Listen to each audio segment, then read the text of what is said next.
11th waste हो चुकी है, उस लेवल पे तैयारी नहीं हुई जिस लेवल पे एक बच्चे को अगर IITs जाना है तो उस लेवल पे करनी चाहिए। ये बात मैंने मान ली। तुम्हें IITs जाना है, ये भी बात मैं एक्सेप्ट करता हूं।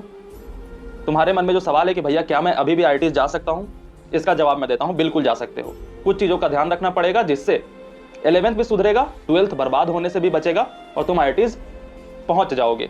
लेकिन अगर उन सावधानियों को नहीं रखते तो बहुत देर हो जाएगी। मैं वो व्यक्ति नहीं हूं जो तुम्हें आखिरी तक होप दे पाऊंगा। जो तुम्हारे सीनियर्स ने मेरी बातों को फॉलो करा होगा बच्चा, उनसे पूछ लेना। एक वक्त आता है जब तुम्हें स्नेहित मिश्रा से सबसे ज्यादा नफरत होने लगेगी, क्योंकि अंत के वक्त में मैं तुम्हें झूठी उम्मीद नहीं दूंगा।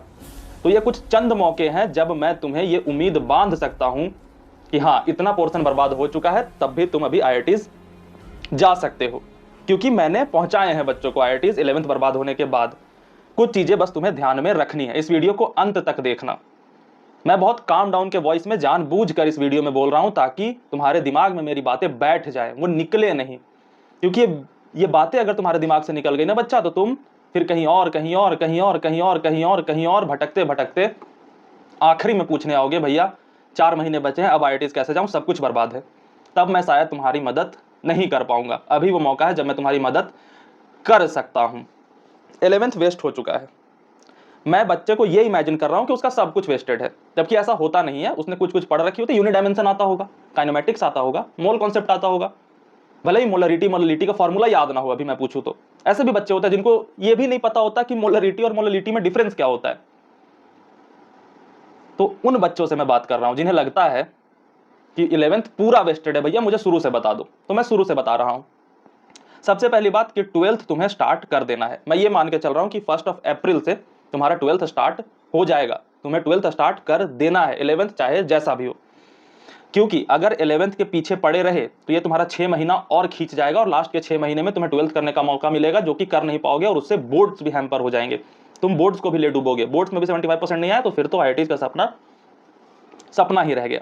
तो 1 अप्रैल से तुम्हें 12th स्टार्ट करना है। अब 11th बर्बाद है तो 12th उतना स्मूथली जाएगा नहीं। रीजन, एक्चुअली बच्चा 11th से इजी होता है 12th।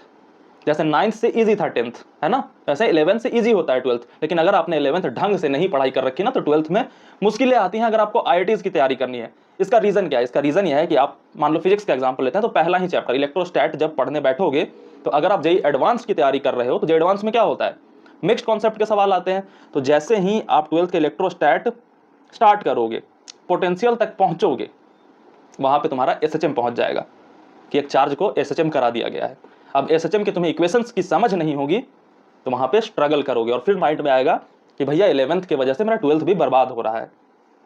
तो पहली बात मैंने क्या कही है कि 1 तारीख से 12th स्टार्ट कर देना है। अब स्टार्ट करोगे तो जहां पे तुम्हारी दिक्कत आ रही है, मान लो कि SHM का कॉन्सेप्ट आ गया इलेक्ट्रोस्टैट में, तो वहां पे तुम्हें ये बात गौर करनी है कि ये वाला जो मुझे दिक्कत आ रही है, क्या ये टॉपिक ही कॉम्प्लेक्स है या फिर इसमें कुछ ऐसा यूज हुआ है जो मुझे 11th में पढ़ना था जो मैंने नहीं पढ़ाई करी है। क्या इतनी बात समझ में आ रही है? वहां पे आप स्टार मार्क करोगे और वहां पे लिखोगे कि अच्छा 11th प्रॉब्लम। इतना कर सकते हो मेरे साथ? हाँ भैया इतना तो कर सकता हूं, तो बहुत बढ़िया। इतना करते हुए तुम आगे बढ़ोगे तो भैया सॉल्यूशन क्या है? 11th तो बर्बाद ही छोड़ दूंगा? नहीं, एक्चुअली मैं ये सब बता क्यों रहा हूं कि 12th स्टार्ट करना, 12th में ये सब मार्किंग करना, क्योंकि बच्चा तुम नई बीमारी ना पैदा कर लो।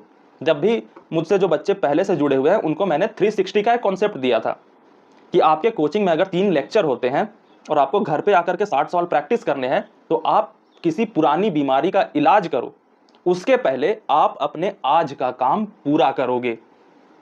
360 पूरा करोगे कि 3 लेक्चर आज जो मुझे करने थे और 60 सवाल जो मुझे आज करने थे वो मैं आज पूरा करूंगा। इससे होगा क्या कि आपको नई बीमारियां पैदा नहीं होंगी। इसके बाद जो समय बचेगा दिन में, उसमें हम पुरानी बीमारियों को ठीक करने की कोशिश करेंगे और धीरे धीरे ठीक हो जाएंगी। नहीं तो कैंसर का इलाज करने के चक्कर में अगर आपने अपने अंदर निमोनिया पैदा कर लिया, अगर आपने अपने अंदर डेंगू पैदा कर लिया, तो जब कैंसर ठीक होगा तो डेंगू से लड़ते फिरोगे और पूरा टाइम आपकी बीमारियों से लड़ने में वेस्ट हो जाएगा। सबसे पहले 12th स्टार्ट करना। अब 12th के हर दिन का जो चैप्टर है उसे पूरा करना है। मान लो कि आपके कोचिंग में 2 ही लेक्चर होते हैं, ठीक है, रोज के, तो आप 260 फॉलो कर लोगे कि 2 लेक्चर और 60 सवाल मुझे करने हैं। मान लो 40 सवाल आप कर पाते हो तो 240 फॉलो करोगे कि 2 लेक्चर और 40 सवाल मुझे रोज कर लेने हैं। अब 2 लेक्चर 40 सवाल करने के बाद मुझे 2 घंटे का टाइम मिला, ठीक है, 2 घंटे का टाइम मिलेगा, उसमें हम 11th को साथ में ले जाने की कोशिश करेंगे। बच्चा होता क्या है ना कि आप एक ऐसी उम्मीद की तलाश में आए हो कि भैया 1 साल बचा है ना, तो मैं 1 साल के जितनी ही मेहनत करूं उतने में ही सिलेक्ट हो जाऊं। नहीं होगा। आपने अगर 1 साल मजे मारे हैं, और मजे नहीं भी मारे हैं, तो रैंडम स्टडी के कारण आपने 11th बर्बाद की है, तो आपको उसकी पेनल्टी भरनी पड़ेगी, आपको एक्स्ट्रा वर्क करना पड़ेगा, और उस एक्स्ट्रा वर्क को करने के लिए आपको एक्स्ट्रा जान लगानी पड़ेगी। तो आपको 12th का तो पूरा रोज का करना ही है, उसके बाद जो टाइम मिलता है, मान लो 2 घंटे 3 घंटे मिले, उसमें 11th की भी पढ़ाई करनी है। अब मैं वो सिलेक्टेड चैप्टर्स नहीं दूंगा कि अच्छा पहले ये 5 चैप्टर्स करो, नहीं। जो 11th में बर्बाद है, कि 11th में अगर ये सारा बर्बाद है, तो पहले ये वाले 5 चैप्टर फिजिक्स में, 5 चैप्टर केमिस्ट्री में, 5 चैप्टर मैथमेटिक्स में कर लो। मैं ऐसी बात कुछ नहीं कहूंगा, आपको पूरा 11th स्ट्रॉन्ग करना पड़ेगा अगर आपको जेईई एडवांस्ड में बहुत अच्छा स्कोर कर लेना है।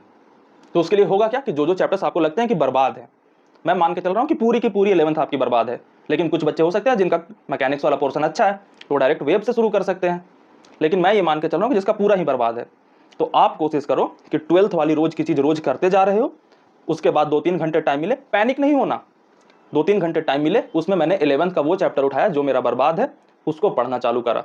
अगर आपने थ्योरी कर रखी है, क्वेश्चन प्रैक्टिस नहीं कर रखा, तो उसको हम क्वेश्चन प्रैक्टिस करके पूरी करेंगे। अगर आपने क्वेश्चन प्रैक्टिस भी कर रखी है बट रिवीजन की वजह से कॉन्फिडेंस नहीं आ रहा, तो उस 3 घंटे में हम रिवीजन करेंगे रोज के।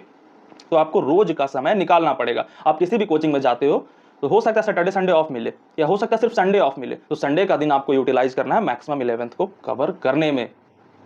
क्या मेरी इतनी बात तुम्हारे दिमाग में जा रही है? ये सारी बातें हैं वो हैं जो तुम्हें पता होंगी, बस मैं तुम्हें वैलिडेट कर रहा हूं, क्योंकि बहुत सारी ना बाजार में शॉर्टकट्स घूम रहे हैं, वो शॉर्टकट कभी काम नहीं आते, बस तुम्हें खुश कर देंगे, काम कभी नहीं आ सकते बच्चा। शॉर्टकट होते तो शॉर्टकट ही मेन रास्ता बन जाता ना किसी काम को करने का। अगर कोई काम आसान तरीके से हो रहा है तो हम टफ तरीका क्यों चुनेंगे? समझ रहे हो मेरी बात को? क्योंकि टफ तरीका ही तरीका है, और वो टफ तरीका ही आपको अपनाना पड़ेगा। हो सकता है शॉर्टकट सुन के अच्छा लगे, और मेरी बातें सुनकर बहुत लोगों को बुरा लग सकता है कि भैया आप तो वही बात बता रहे हो कि पूरी की पूरी पढ़ाई करनी पड़ेगी। पूरी करनी ही पड़ेगी।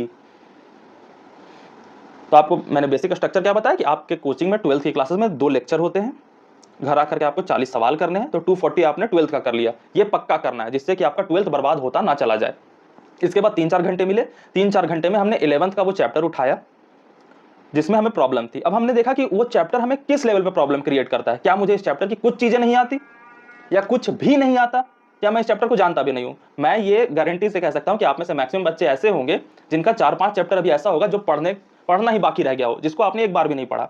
मैं वो समझ रहा हूं, मैं सारी चीजें एक्सेप्ट कर रहा हूं। उन चैप्टर्स को भी आपको इसी तरीके से फॉलो करना है। आप उस तरीके से मत चले जाना कि 12th को ना मैं मई में शुरू कर दूंगा, जून में शुरू कर दूंगा, अभी 11th को लेके भागता हूं। नहीं, 12th स्टार्ट करो, दिन के 3-4 घंटे बच्चे, उसमें आपको उन चैप्टर्स को लेकर चलना है, और ये हो जाएंगे।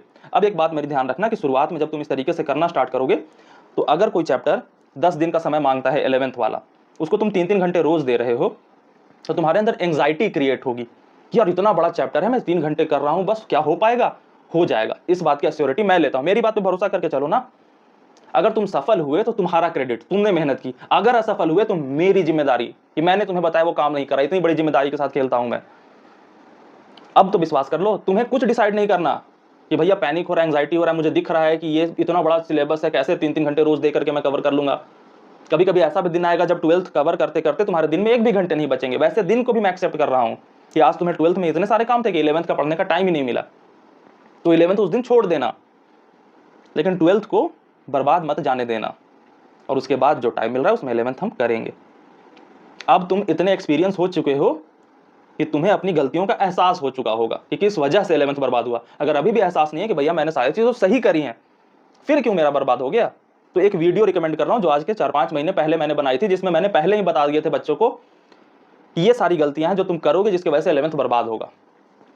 वो जाकर के एक बार देख लो, तुम्हें सारा कुछ नजर आ जाएगा। तुम रिलेट इतना करोगे ना कि भैया यही तो वो गलतियां थी जो मैं करता आ रहा था, जिसकी वजह से मेरा 11th बर्बाद हो गया। बड़ा ही बेसिक स्ट्रक्चर बताया, वीडियो यहीं पे खत्म करेंगे हम कि 12th का बैकलॉग नहीं होने देना, पहला पॉइंट।